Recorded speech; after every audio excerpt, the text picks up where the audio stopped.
Welcome to JGTCR. I'm Cope, and today we are tuning the Dodge Viper GTS 13. Let's get into it. This is much more like the Viper handling we have been shown throughout gaming history.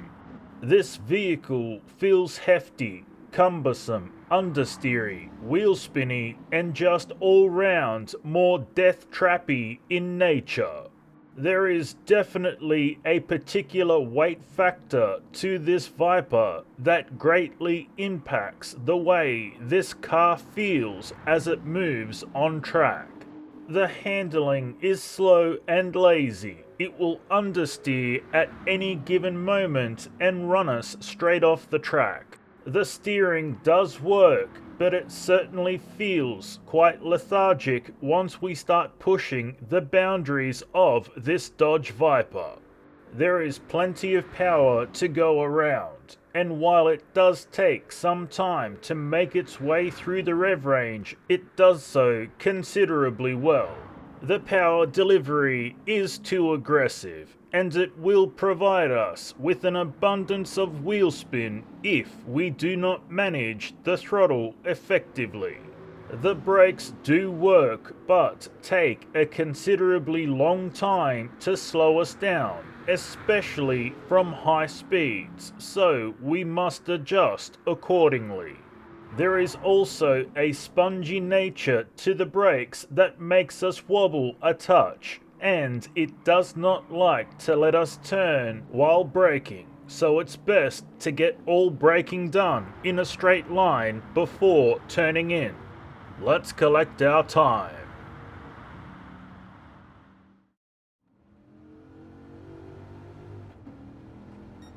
Seven minutes, 16.8 seconds. And now the race tune. There is nothing too out of the ordinary in this race tune for the Viper. We did have to reduce acceleration and braking sensitivity a touch, as the tail end of this Viper did move a touch too aggressively when braking and accelerating hard. The 15 kilos of ballast over the front wheels helped smooth out some understeer we were experiencing. Back to the Nürburgring. There has been a massive transformation for this Dodge Viper, both in a good and bad way.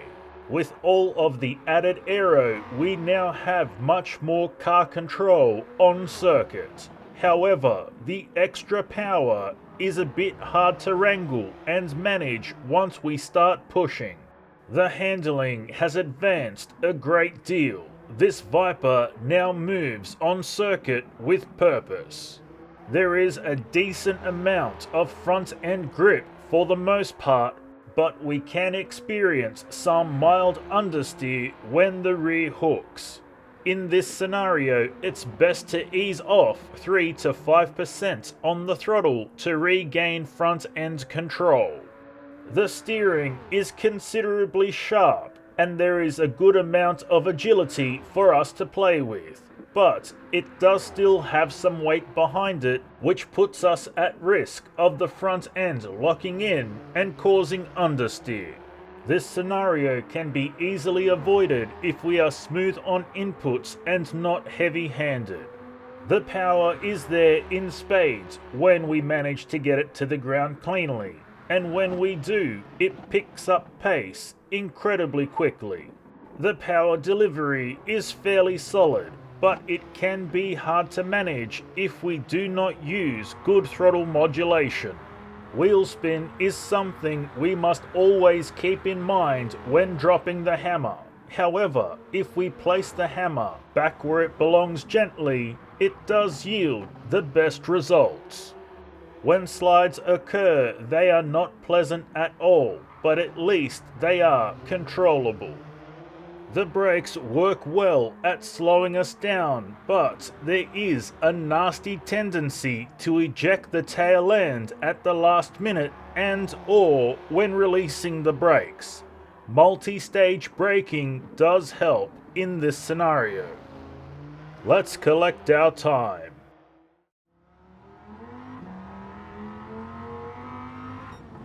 6 minutes 3.5 seconds. And now the drift tune.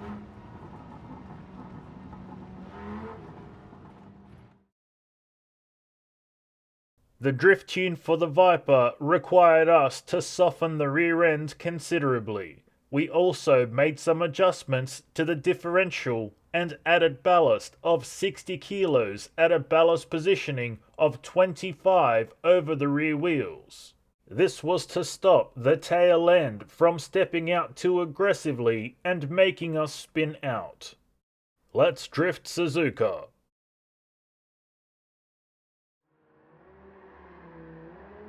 The Dodge Viper GTS 13 is a precision drifter and prefers we drive it as such. It will accept some heavy-handedness, but it is more likely to bite back very hard when we drive it this way. Being smooth on all inputs is critical for maximum drift heaven. The handling is incredibly precise and accurate. The steering response is quick and effortless without compromising the Viper's balance. There is plenty of power on tap and it is at the ready to do our bidding. The power delivery is steady, reliable and smooth for the most part. Mid to mid-high RPM is where this vehicle thrives, but peaking RPM can lock the steering and whip the tail around, so stay away from the rev limiter and use a considerable amount of throttle modulation. And now it's time to do an engine swap.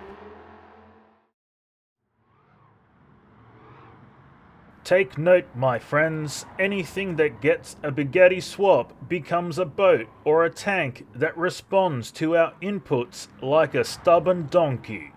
This Dodge Viper is very much like a boat on the track. The suspension has become extremely sloppy. The nose bobs up and down like a seesaw as we try and make our way around the track.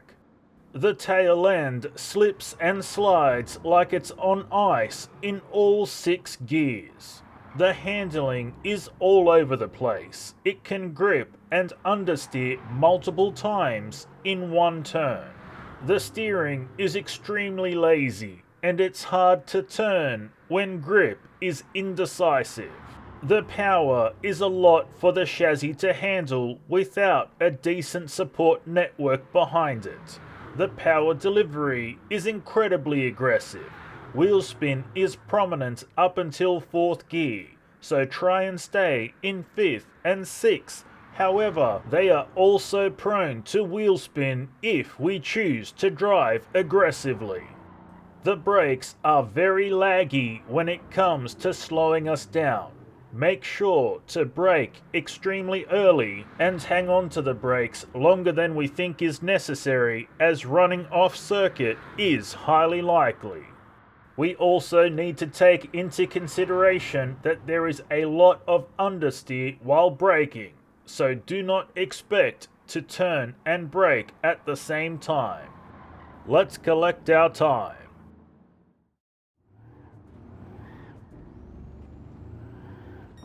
7 minutes 13.3 seconds. And now the race tune.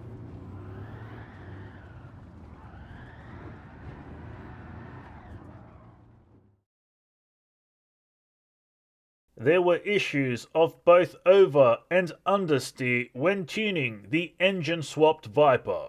We did our best to tend to both issues and reach a compromise.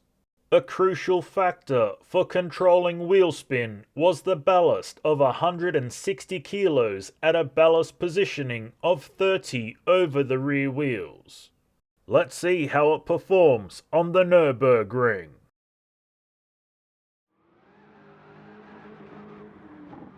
The Dodge Viper GTS 13 with the engine swap is an absolute animal on track.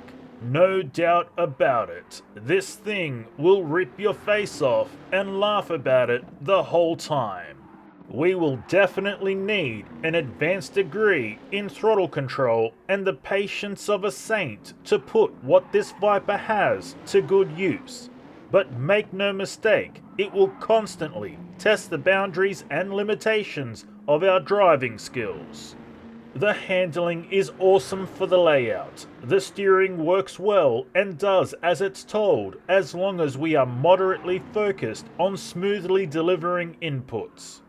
The power available is massive, and there is no way we can forget about it with how the Dodge operates, and our reflexes will need to be lightning quick to catch some of these drifts. The power delivery is surprisingly just as reasonable as we are on the throttle, meaning that this Viper is a mirror. If we are reasonable, so is the Viper. If we are unreasonable, once again, so is this Viper. The brakes are good, but it does take an extremely long time to slow us down, especially with all of this extra weight we are carrying from the engine swap itself and ballast to control the wheel spin. This also compounds the faster we go, so be extremely cautious when slowing down from high speeds. Let's collect our time.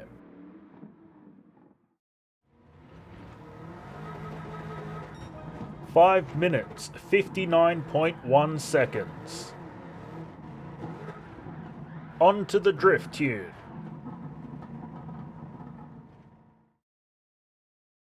The first thing to note in this drift tune for the Viper GTS 13 is that we have opted for the high turbo. This turbo provides better throttle response and smoother power delivery, which is essential for a quality drift experience. The rest of our drift setup did require some tweaking, but nothing too out of the ordinary. Let's drift Suzuka.